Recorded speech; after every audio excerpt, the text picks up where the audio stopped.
Donc, notre premier atelier, c'est l'intro à l'apprentissage non supervisé. Donc, on pourra apprendre à distinguer l'apprentissage non supervisé de l'apprentissage supervisé et ses différents algorithmes. Donc, on va parler aussi de regroupement, qui est très important pour tout ce qui est apprentissage machine et leur algorithme. Pardon. Donc, vous allez pouvoir avoir l'opportunité de comprendre en fait comment, étape par étape, fonctionnent en fait ces regroupements K-moyenne ou K-means en anglais. Donc, laissons Tim nous parler un peu plus de son background. Je suis pas certaine comment prononcer ton dernier nom, si tu veux peut-être nous prononcer. Ah, je sais même pas comment prononcer mon dernier nom, donc on peut y aller avec Clayt. Donc, on est très heureux d'avoir Mohamed Clayt ici avec nous, un spécialiste faisant partie de l'AI Lab et un spécialiste du machine learning à l'Université de Montréal. Et aussi travaille aussi avec le CPQQ, à CDPQ, la Caisse de dépôt et de placement du Québec, comme spécialiste AI, et avant, un ingénieur spécialisé avec une compagnie Tech Services. Alors, très chanceux de vous avoir avec nous, Mohamed. Merci, à ton tour. Merci, Tim. Bon après-midi à tous. Je vais commencer par partager mon écran. Pour cet atelier, on va utiliser l'application Colab Notebook.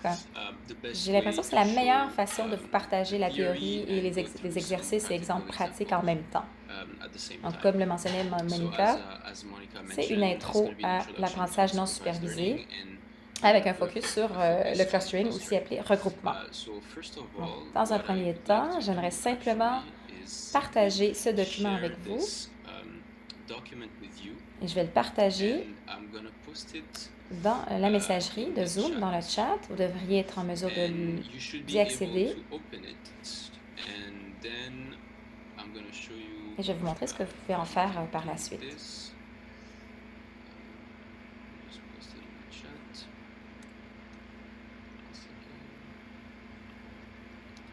Donc, tout simplement, en l'ouvrant, cliquez sur Fichier et sauvegardez dans votre propre Google Drive et ensuite, vous pouvez suivre avec moi sur ce presse-papier, ce notebook.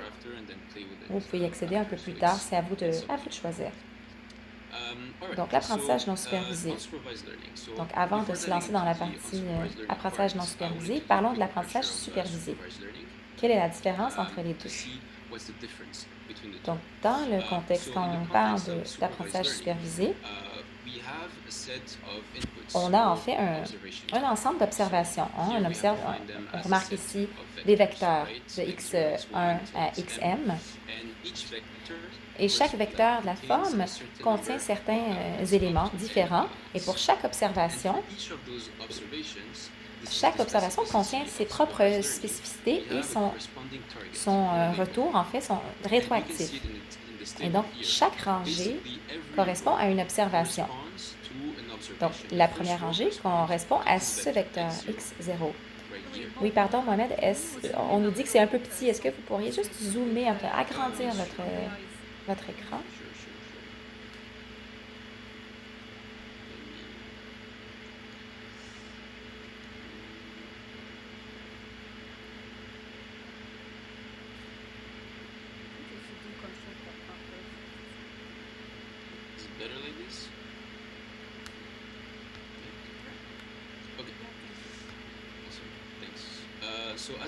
Donc, comme je disais, chaque observation a une cible. Et chaque rangée correspond à un ensemble, en fait, d'identifiants, de labels. Donc, le but, c'est d'entraîner un modèle ou une fonction de cette forme pour qu'on soit en mesure de prévoir la cible, suivant l'observation qu'on lui donne, en fait. Et donc, on a des paramètres qu'on donne aussi à la machine à ajuster pendant l'entraînement. On a aussi certains paramètres qui correspondent à des caractéristiques que partage chaque rangée. Donc, on veut raffiner, peaufiner ces paramètres afin d'améliorer sa capacité à prédire en fait les cibles de façon optimale. Donc, comme vous avez déjà vu dans d'autres ateliers, on a une fonction qu'on appelle squared loss. Donc, c'est en fait la prédiction ici qu'on voit le L, qui est ce que nous, on a, les prédictions perdant notre modèle, et Y ici, on voit comme la valeur Y qui correspond à la valeur réelle d'appartenance. Donc, comme on voit ici, dans le graphique, donc on a juste un exemple de classification de base, deux sortes d'observations. Alors, les ronds bleus qui font partie de la classe 2 et les X qui font partie de la classe 1. Et on a une observation qu'on fait ici et on entraîne le modèle à faire la différence entre les deux et suivre l'évolution. Donc, la différence avec l'apprentissage non supervisé, c'est qu'on n'a plus, en fait, on n'a plus de cibles et on n'a plus d'identifiants non plus, pas de labels. Donc, on voit que c'est les mêmes observations, mais on n'a pas de cible. Tandis qu'en haut, on avait une cible pour chaque observation. On n'a pas non plus de base, en fait, sur laquelle se lancer. Donc, on ne peut pas faire la même chose. On ne peut pas partir d'un ensemble de données de base et prévoir un prochain modèle cible. Alors, ce qu'on veut faire ici, c'est en fait,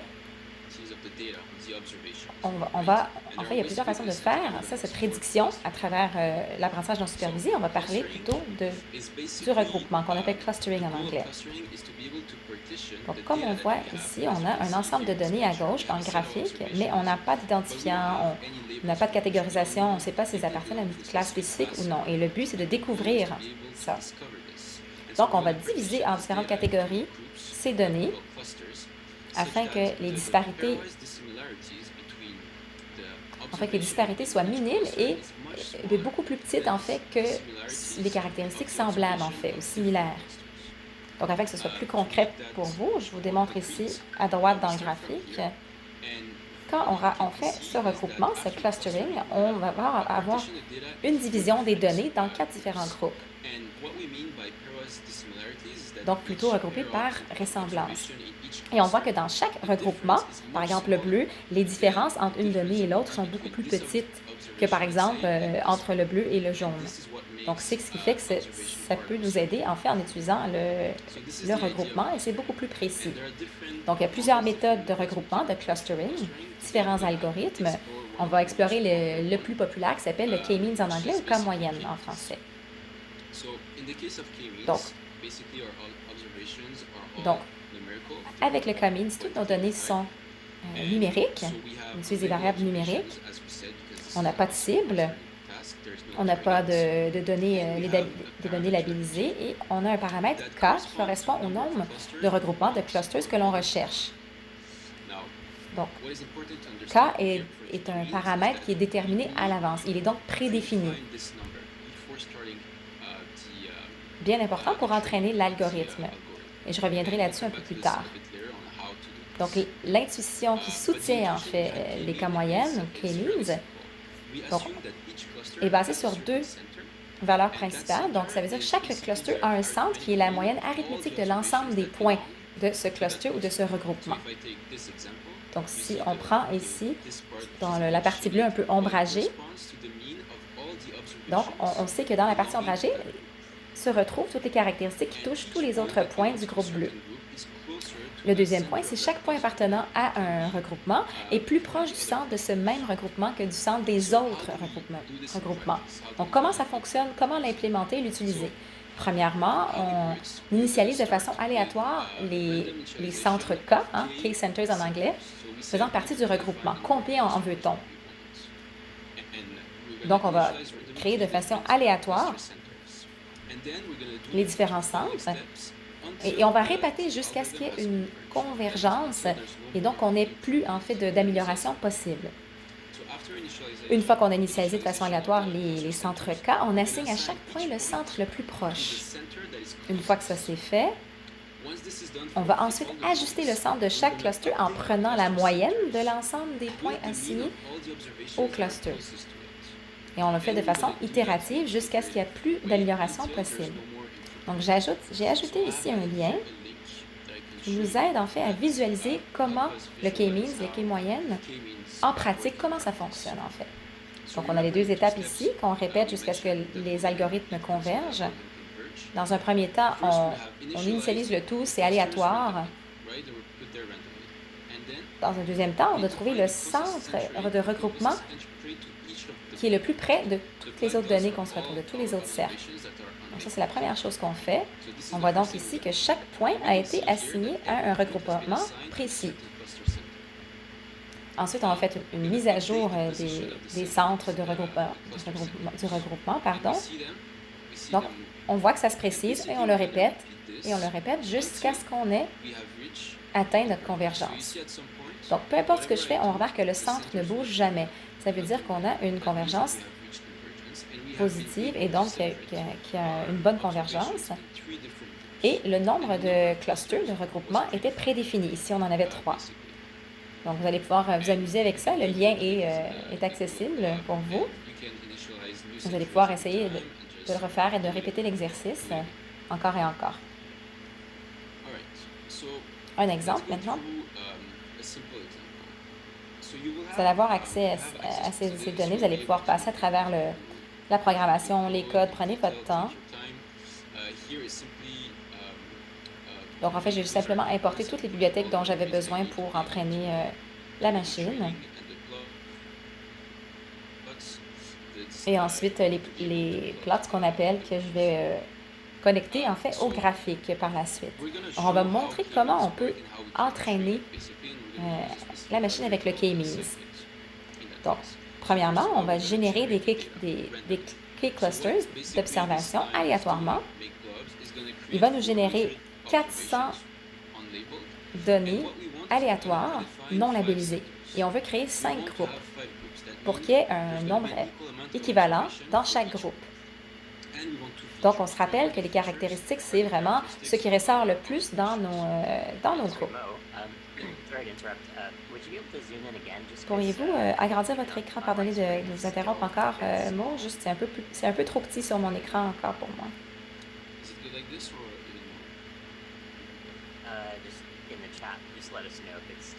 Donc ça, c'est mieux, oui, mais si vous pouvez le faire encore un peu plus.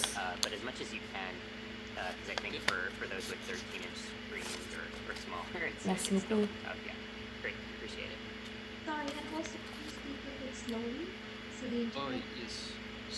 Oui, vous pouvez parler un peu plus lentement, juste pour permettre l'interprétation de se passer de façon plus complète. Donc oui, je vais essayer, merci. Donc ici, on va créer aléatoirement notre ensemble de variables qu'on va utiliser par la suite pour voir si les cas moyennes sont capables de trouver en fait les différentes partitions de données. Donc, on crée 400 différentes observations. Chaque observation est un point. Et on le crée pour 5 différents clusters, 5 différents regroupements. C'est bien important de savoir que ce n'est pas encore on ne travaille pas encore avec le cas moyenne. Pour l'instant, on est juste en train de générer nos données et nos différentes variables afin de voir comment par la suite performe notre K moyenne. Il semblerait que c'est peut-être pas assez de voir juste 3 différents groupes, mais comme je vous disais, il y en a 5 donc, à suivre. Donc, si on voit ici cette observation, ici, on en a 3, alors qu'on avait demandé pour 5. Donc, il y en a 3 qui apparaissent, mais il y en a quand même 5 ici sur le graphique. Donc, ici, ce qui est important de se rappeler, c'est qu'on a simplement 2 caractéristiques. Donc, ça veut dire que chaque regroupement a 2 caractéristiques. Donc, on voit ici on voit sur l'axe 1, on a ici une caractéristique et l'autre sur l'axe 0. Donc, habituellement, on a beaucoup plus de dimensions et c'est beaucoup plus vaste. Mais là, je vous le montre avec un exemple plus simple. Donc, il y a des techniques différentes qu'on peut utiliser, par exemple des techniques de réduction pour mieux visualiser les données. Une de celles qui est qu'on dit en anglais, Principal Component Analysis, que je vous encourage fortement à regarder, mais on ne va pas en parler aujourd'hui. Donc, cas moyenne, c'est vraiment essentiel Ça nous permet de traiter les données multidimensionnelles et de les regrouper, en fait. Pour des raisons de simplicité, notre exemple se portera juste sur 2 dimensions, mais je vous encourage vraiment à repasser à travers ce qu'on appelle le Principal Component Analysis, comme on mentionnait plus tôt. Dans un deuxième temps, passons maintenant à l'entraînement de cas moyenne et la traçation du graphique. Ici, à travers la bibliothèque Scikit, on va utiliser aussi la méthode de visualisation qu'on souhaite utiliser. On la programme ainsi en lui donnant les éléments qu'on souhaite retrouver par la suite. Et la valeur par défaut ici sera 10. On va revenir là-dessus tout à l'heure. Ensuite, on demande un modèle et on va faire une prédiction pour chaque modèle en voulant dire, à travers les 5 groupes qui existent, ces données appartiennent à un groupe 1. Donc ici, on peut voir sur le premier graphique, ça c'est les regroupements, les clusters qui ont été inférés par le cas moyenne. Et il a été capable de découvrir 5 différents regroupements. Et si on compare aux regroupements qui ont été créés à la base, et on voit qu'il divise les données presque de la même façon qu'ils ont été générés. Donc, c'est très semblable au départ. Donc, il y a quelques inconvénients quand on utilise le K-means, le cas moyenne, et c'est très important de bien les observer dans notre conscient. Donc, on va entraîner à nouveau le K-means avec le même nombre de regroupements, pardon. On va changer simplement le paramètre ici initial à 1. On voit aussi l'autre paramètre random, aléatoire. Donc, on voit une fois qu'on retrouve nos graphiques et nos différents regroupements, on voit que K moyenne n'a pas réussi à nous pictoriser le tout de façon optimale. On voit ici au bas à gauche, il a divisé en 3 groupes, alors qu'il y en a simplement 2 à droite. Et en haut, ici, on en a trouvé 1, alors qu'il y en a 2 sur le graphique de la droite. La raison pour laquelle ça s'est passé comme ça, c'est la façon qu'on a fait initialiser les centres avant de lancer l'algorithme. Donc, rappelez-vous, on doit initialiser en fait le nombre de centres de clusters, donc de regroupements qu'on veut retrouver, qui est le paramètre ici, n barre en bas initial. On l'initialise simplement une fois. Et on voit qu'ici, ça crée un problème. Donc, la solution est de simplement lancer le modèle à plusieurs reprises, le faire rouler et répéter et garder le meilleur résultat, en fait. Donc, la différence qu'on voit ici, c'est que la valeur par défaut était 10. Ça veut dire qu'on a demandé au cas moyenne, au K-means, d'initialiser 10 différentes propositions, en fait, et on a choisi celle-ci qui était la meilleure à travers les 10. Une autre chose qui est bien importante de savoir, avec K-means, on doit connaître le nombre K à l'avance, le nombre de regroupements qu'on veut, en fait. Donc, K est considéré comme un hyperparamètre. Ça veut dire qu'il y a un paramètre qui ne s'apprend pas par le modèle, mais qui se définit par nous, en fait, par l'utilisateur. Rappelez-vous, quand on parle de l'apprentissage supervisé, l'algorithme apprenait des paramètres et se basait sur les prédictions, les pertes, ce qu'on avait prévu. Et il était capable de faire cet apprentissage comme ça. Dans ce cas-ci, ici, c'est que nous, les utilisateurs, devons lui donner les paramètres voulus et on doit les adapter et les changer au fur et à mesure. Par contre, si jamais on ne sait pas, si on ne sait pas le nombre de groupes qu'on veut, qu'est-ce qu'on fait? En fait, ce qui arrive, c'est souvent, ça va faire en sorte qu'on va être très, très loin des données initiales et du regroupement initial. Donc, par exemple, ici, on voulait que le cas égale 2 groupes. On voulait 2 groupes. Un groupe en jaune ici, un groupe en mauve. Et on voit qu'à droite, on est très, très éloigné de la distribution initiale, en fait, des données. Donc, qu'est-ce qu'on fait dans ce cas-ci? Comment on peut solutionner ce problème? C'est une question assez difficile. Il n'y a pas de solution miracle. Mais souvent, même si on ne connaît pas le nombre de regroupements ou de clusters, on doit quand même trouver un nombre distinct de groupes en lien avec l'objectif qu'on veut atteindre. Par exemple, si on avait un nombre total d'observations qu'on connaît, par exemple des données qui viennent de clients d'une compagnie, et Par exemple, on se dit, OK, si on a 5 personnes, 5 employés aux ventes qui travaillent, donc ce qu'on pourrait faire, on pourrait créer des groupes qui nous permettent de créer, par exemple, on aurait 5 groupes différents pour que chaque segment soit associé à une personne, à un employé, en fait. Et avec ça, les cas moyennes va essayer de générer 5 différents regroupements, 5 clusters qui vont inclure des clients qui se ressemblent entre eux. Il y a d'autres techniques aussi plus avancées. Je ne vais pas me lancer à vous les expliquer maintenant, mais on peut les utiliser pour trouver le meilleur cas possible, cas comme K-means. Un exemple serait ce qu'on appelle en anglais silhouette analysis, l'analyse silhouette, et je vous ai joint le lien ici dans ma présentation. Vous pourriez essayer différentes valeurs K, par exemple, et offrir une hypothèse pour voir quel genre de ressemblance on retrouve entre les deux ensembles de données. Par exemple, entre les valeurs K, on pourrait voir que les ressemblances, ce seraient celles ici qu'on aurait envie de garder. Finalement, j'ai ajouté dans la dernière section un petit exercice.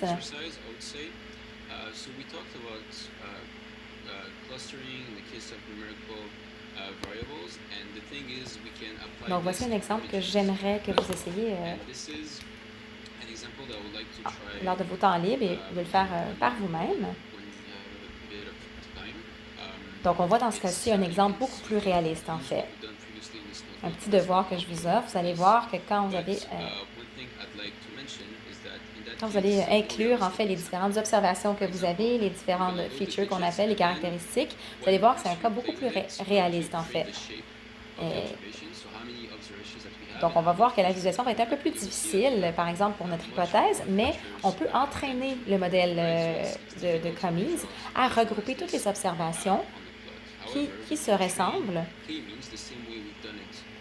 Et ici, on a des données qui vont de 0 à 9.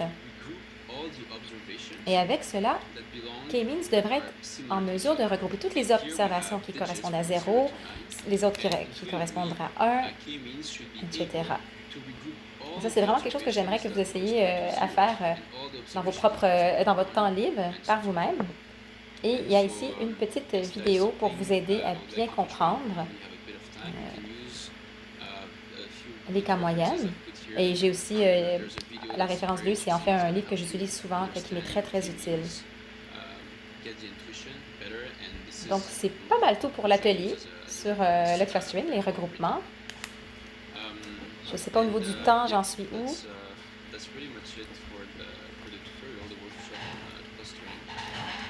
Avez-vous des questions à me poser? Oui, on a le temps pour quelques questions.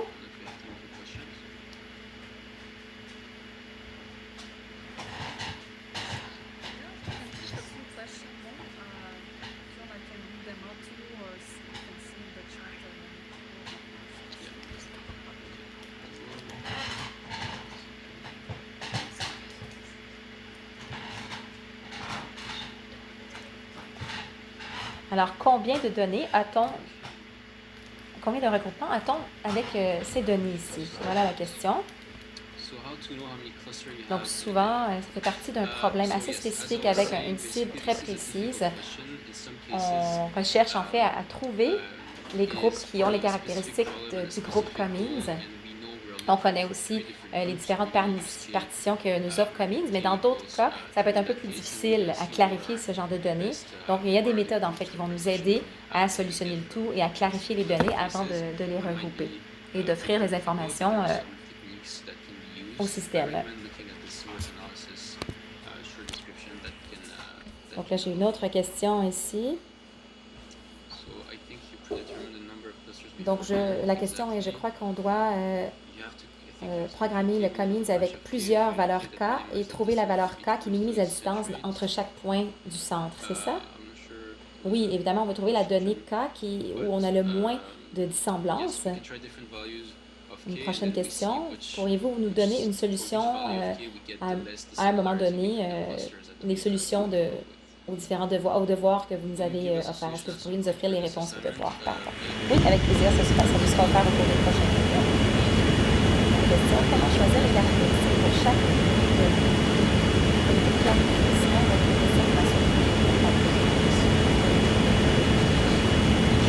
Je crois que vous faites référence aux caractéristiques.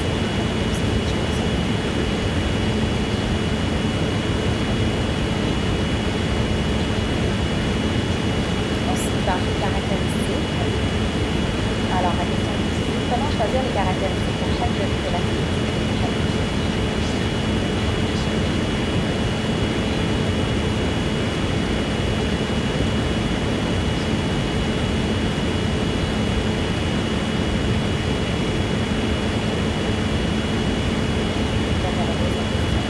Comment choisir les caractéristiques pour chaque donnée sur l'axe X et Y?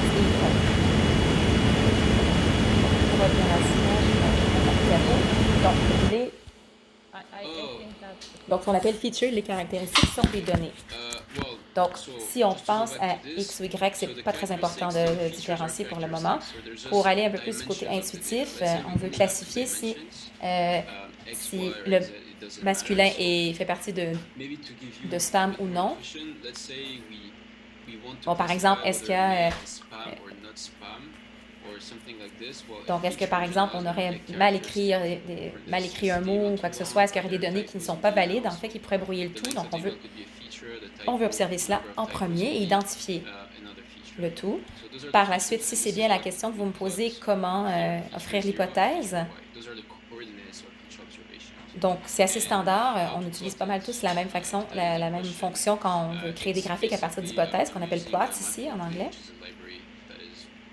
Donc, à travers ce graphique ici, on utilise les valeurs X, où on voit ici la note plot scatter, toutes les observations qui appartiennent aux caractéristiques 0, plus les caractéristiques qui appartiennent à la valeur 1. Et ensuite, on croise le tout avec les valeurs X et Y, et c'est ce que nous représente ce graphique.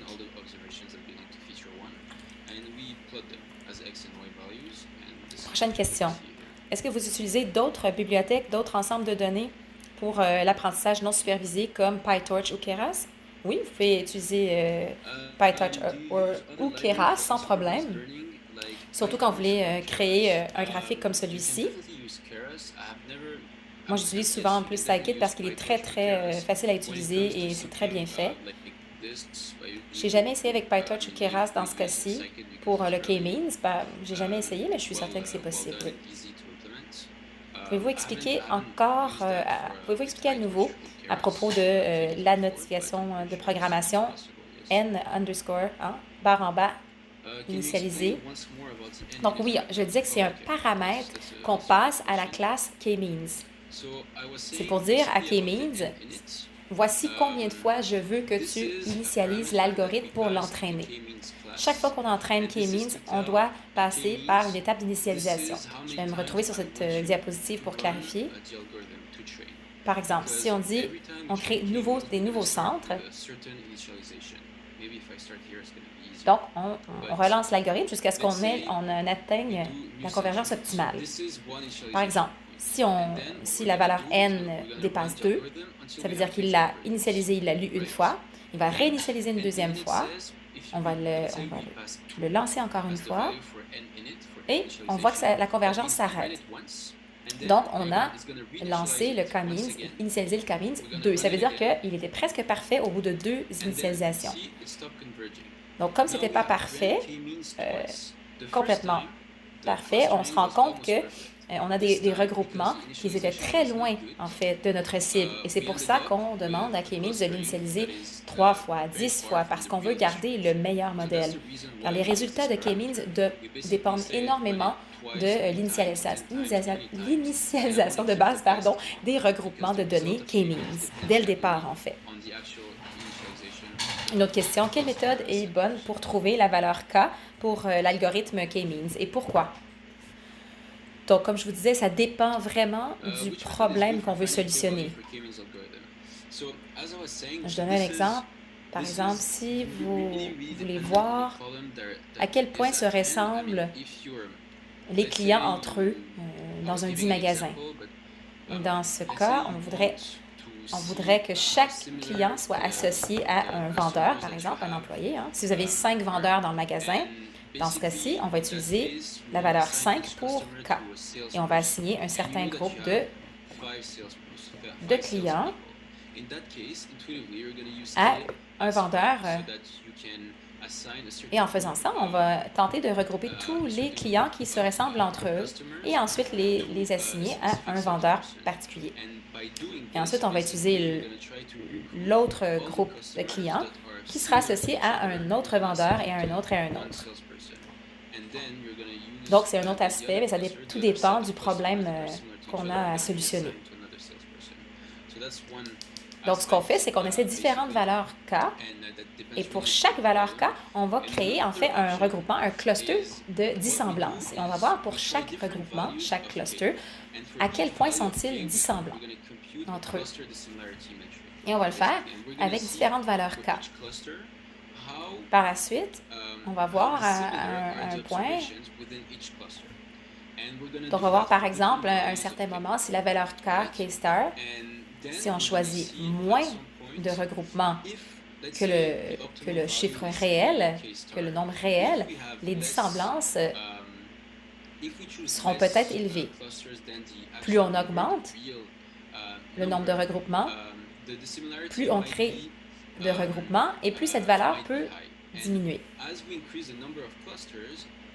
Et donc, quand on passe la valeur optimale, ou si on est sous la valeur optimale, on va avoir un énorme gap. Hein? On va vraiment voir un grand espace, une grande dissemblance entre les regroupements et on peut s'en servir en fait comme base référentielle pour trouver des valeurs K. Une autre question et après, on va s'arrêter, mais je vous invite à poser vos questions directement à Mo via le canal Slack. Dernière question. Pourrez-vous expliquer les paramètres et la fonction FitKmeans? Que représente chaque fonction? Oui, donc X, c'est les observations qu'on a déjà, les valeurs qu'on a générées dans le graphique. On les passe ici dans la matrice. Les N clusters, c'est le nombre de valeurs K qu'on a prédéfinies. Par exemple, si on a prédéfini que ce serait 5, c'est ce qu'on écrit ici. La valeur init, c'est le type d'initialisation. Il y a différentes méthodes d'initialisation. Dans notre cas, on a utilisé aléatoire et on utilise la méthode par défaut, par scikid. Mais vous pouvez jouer avec ces indications ici. Et init, n init, on voit ici, c'est le nombre de fois qu'on veut initialiser le modèle. Hein? Donc ici, on a marqué 10. Magnifique. Arrêtons-nous ici. Désolée, Sarah, pour votre question, mais envoyez-la à Mo à travers Slack. Merci beaucoup, Mo. C'était vraiment fantastique. On a vraiment adoré le temps et l'énergie que tu as consacré à cet atelier. Merci, Mo. Merci à tous. Encore un petit rappel. Merci, Mo. Thanks, everyone. Merci.